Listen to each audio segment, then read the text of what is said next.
வணக்கம். நான் உங்கள் அக்னி. இன்றைய முக்கிய செய்தி,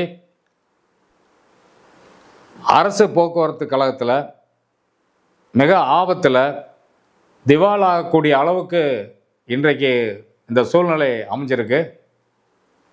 கடந்த 2021 26 வரைக்கும் 8 போக்குவரத்து கழகத்தில் குறைஞ்சது 38,500 கோடி ரூபாய் நஷ்டத்தில் இயங்கிட்டு இருந்தது. அது 2026க்கு பிறகு 52,800 கோடியாக உயர்ந்திருக்கு. இப்போ இதில் வேலை செய்கிறவங்க 1 லட்சம், அதாவது 1.2. இப்போ இவங்கெல்லாம் நடுத்தரவில் தான் நிற்கிறாங்க. எல்லா பஸ் ஸ்டெப்பாவும் அடமானத்தில் வைக்க வேண்டிய சூழ்நிலை. பணம் கிடையாது. பல பஸ்கள் இன்னும் மெயின்டெனன்ஸ் கிடையாது. எல்லாமே மக்கள் மழை காலத்தில் கொடை பிடிக்க வேண்டிய சூழ்நிலையில் இவங்க வாழ்ந்துட்டுருக்காங்க. போனால் பஸ் ஏறணும்னா எப்படின்னு கேட்டிங்கன்னா கொடை தான் பிடிக்கணும். இப்போ அந்த மாதிரி ஒரு சூழ்நிலையில் தமிழ்நாட்டினுடைய ஜோசப் விஜய் அவர்கள் வந்திருக்காரு.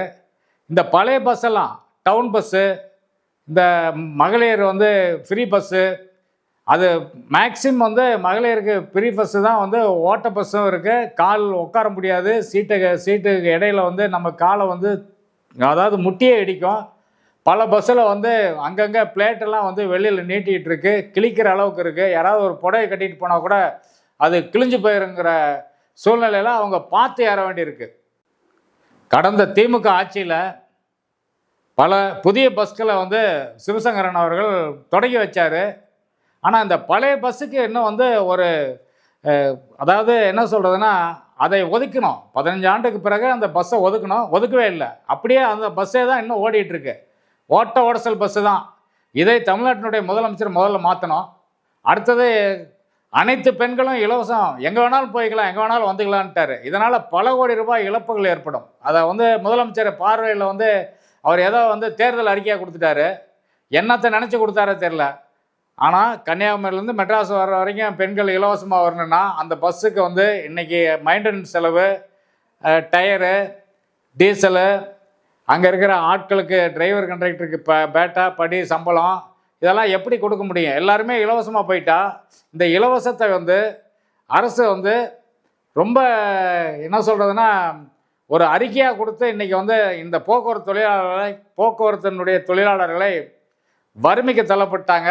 பல பேர் இன்றைக்கி நடுத்தரவில் நிற்கிறாங்க. சம்பளம் இல்லை, அவங்களுக்கு அதாவது ஓய்வூதியம் கிடையாது, போராடிக்கிட்டு இருக்காங்க. இந்த விஜய் என்ன பண்ணுவார்னு தெரியல. இப்போ இன்னொரு விஷயம், முக்கியமான விஷயம் என்னன்னு கேட்டிங்கன்னா, திமுக இந்த மாதிரி ஆட்சி ஆண்ட கட்சியெல்லாம் பூரா பொதுச் செயலாளர், அண்ணா தொழிற்சங்கத்தில் பொதுச் செயலாளர் ஒருத்தர் இருப்பார். திமுகனுடைய கட்சியில் இந்த டிரான்ஸ்போர்ட்டுக்குன்னு ஒரு பொதுச் செயலாளர் வச்சுருப்பாங்க. அதுபோன்று அதிமுகவில் இருந்த கமலக்கண்ணன் ஒருத்தர் இப்போ விஜய்கிட்ட போய் ஒரு துண்டை போட்டு நான் விஜய் கட்சியில் சேர்ந்துட்டேங்கிறாரு. அதிமுகவில் அவர் அதாவது அண்ணா தொழிற்சங்கத்தினுடைய பேரவை செயலாளராக இருந்தார். இந்த டிரான்ஸ்போர்ட்டில் அவர் தான் முக்கியமான வேலைகள்லாம் யாருக்கு வேலை வாங்கி தரணும், அதாவது மாற்றல் ஏற்படணும். ஒருத்தர் கண்டக்டர் டிரைவர் வேறு டிப்போவுக்கு போகிறாங்கன்னா எல்லாத்துக்கும் பணத்தை வாங்கி வாங்கி கொள்ளையடித்த ஒரு கமலக்கண்ணன் இன்றைக்கி ஜோசப் விஜய் அவர்கள்ட்ட போய் ஒரு துண்டை போட்டு நான் உங்கள் கட்சியில் இணைஞ்சிட்டேங்கிறாரு. எடப்பாடி பழனிசாமியை குற்றச்சாட்டு வைக்கிறாரு. கோடி கோடியாக சம்பாரிச்சிட்டு அவர் கொள்ளையடிச்சிட்டு இன்றைக்கி விஜய்கிட்ட போயிருக்காரு. விஜய் அவர்களே, நீங்கள் உங்ககிட்ட வர்றவனை பூரா யார் வந்தாலும் சரி, அவங்கள முதல்ல பாருங்கள். அவன் எங்கேருந்து வர்றான், எப்படி வர்றான், எவ்வளோ கொள்ளையடித்தான், நல்லவனா கெட்டவனா, நம்மகிட்ட வரான்னு, நாம் எப்படி இருக்கணும், அவன் எப்படி இருக்கணும், அவனை எங்கே வைக்கணும் அப்படின்னு சொல்லி நீங்கள் முதலமைச்சர் தான் கவனிக்கணும்.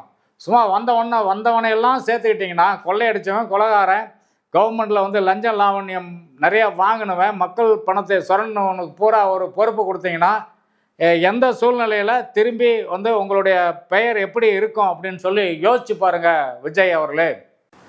இப்போ கமலக்கண்ணன் வந்துட்டார் உங்ககிட்ட. இப்போ உங்களுடைய டிவிக்கு தேவைக்கு தொழிற்சங்கத்தில் டிரான்ஸ்போர்ட்டுக்கு அவர் வைக்கிறீங்க. அவர் ஏற்கனவே கொள்ளையடித்தவர், பல தொழிலாளர்கள் வயிற்றில் அடித்தவர். அவர் அங்கே அதிமுக தோற்று போச்சு, இங்கே இனிமேட்டு நம்ம குப்பை கொட்ட முடியாது, பணத்தை வாரி வாரி வீட்டில் கொண்டு போய் சேர்த்த முடியாது, தன்னுடைய குடும்பத்துக்கும் அதாவது என்ன சொத்து சேர்த்து வைக்க முடியாது அப்படின்னு சொல்லிவிட்டு உங்கள்கிட்ட வந்திருக்காரு. உங்கள்கிட்ட வந்தவரை தயவு செய்து யோசித்து அவருக்கு ஒரு பொறுப்பு கொடுங்க. கமலக்கண்ணன் என்பவரை நீங்கள் வந்து நல்லா யோசிக்கணும். இந்த ஆள் ஏன் வந்தான்ட்டு. உங்கள் கட்சியில் நிறைய பேர் இருக்காங்க.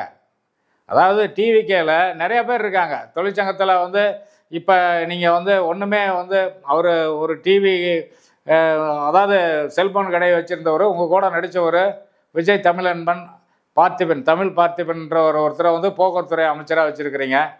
இதெல்லாம் வந்து நல்ல விஷயந்தான். ஆனால் இந்த கொள்ளையடித்தவன், மக்கள் பணத்தை சுரண்டினவன், இந்த டிரான்ஸ்போர்ட்டில் அதாவது போக்குவரத்து கழகத்தில் வந்து நான் வந்து பணியிடம் மாதல் வாங்கி தருவேன், அதை பண்ணுவேன், இதை பண்ணுவேன்னு சொல்லி பல கோடி ரூபாய் கொள்ளையடிச்சிட்டு ஏடிஎம்கேலேருந்து இப்போ உங்கள்கிட்ட வந்திருக்காரு.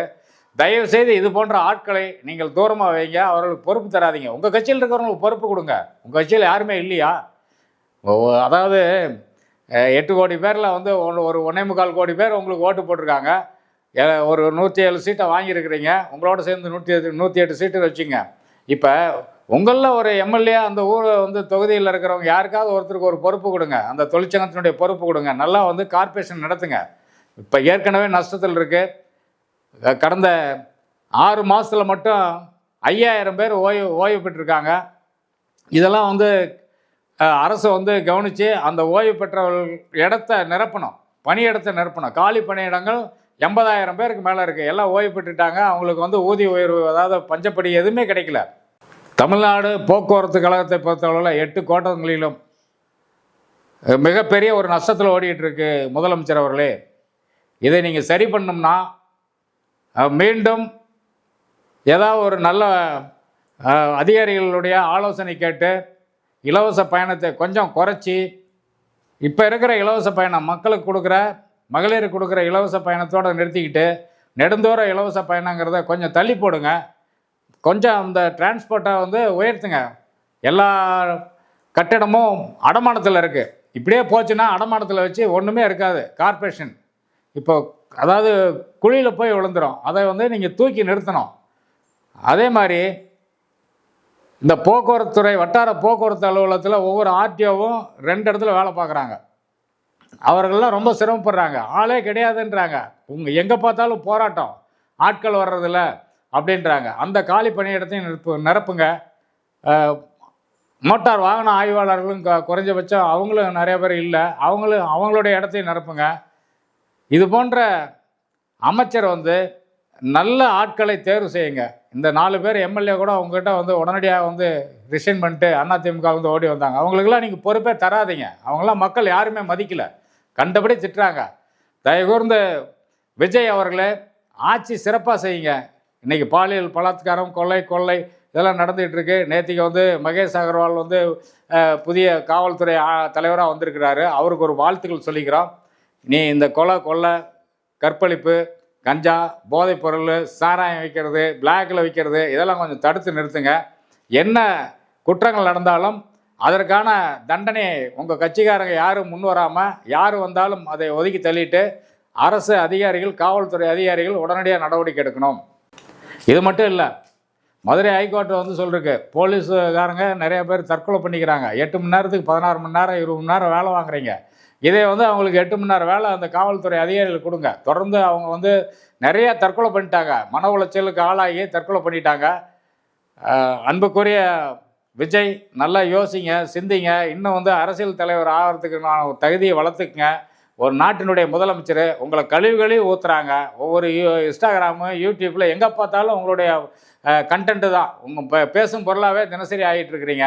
அதை குறைச்சி திமுக குறை சொல்லாமல் நாம் எப்படி வந்து இந்த ஆட்சியை நடத்தணும், சிறப்பாக செய்யணும், மக்களுக்கு உண்டான சேவைகள் செய்யணும் அப்படின்னு சொல்லி அதை யோசித்து அதிகாரிகளெல்லாம் மாற்றம் ஏற்பட்டுச்சு. அதிகாரிகள் மாற்றம் ஏற்பட்டாலும், இன்னும் ஆட்சி மாற்றம் ஏற்பட்டாலும் இந்த காட்சிகள் மாறவில்லை. தயவுகூர்ந்து விஜய் அவர்கள் இதை கவனிக்கணும். பொதுமக்களுடைய நலன் கருதி, பொதுமக்களுடைய ஆதரவு மீண்டும் வேண்டும் என்றால் விஜய் அவர்கள் நல்லாட்சி செய்யணும். அடுத்தவனை குறை சொல்லாமல் நீங்கள் உங்களுடைய படிக்கட்டை ஒவ்வொன்றா எடுத்து வச்சு உங்களுடைய பாதையை கடந்து செல்லுங்கள். நன்றி, வணக்கம். உங்கள் அக்னி. அன்புள்ளவர்களே, இந்த யூடியூப் பார்க்கின்ற அனைவரும் சப்ஸ்கிரிப்ஷன் பண்ணுங்கள், வியூஸ் போடுங்க. நான் உங்கள் வீட்டு பிள்ளை. வணக்கம்.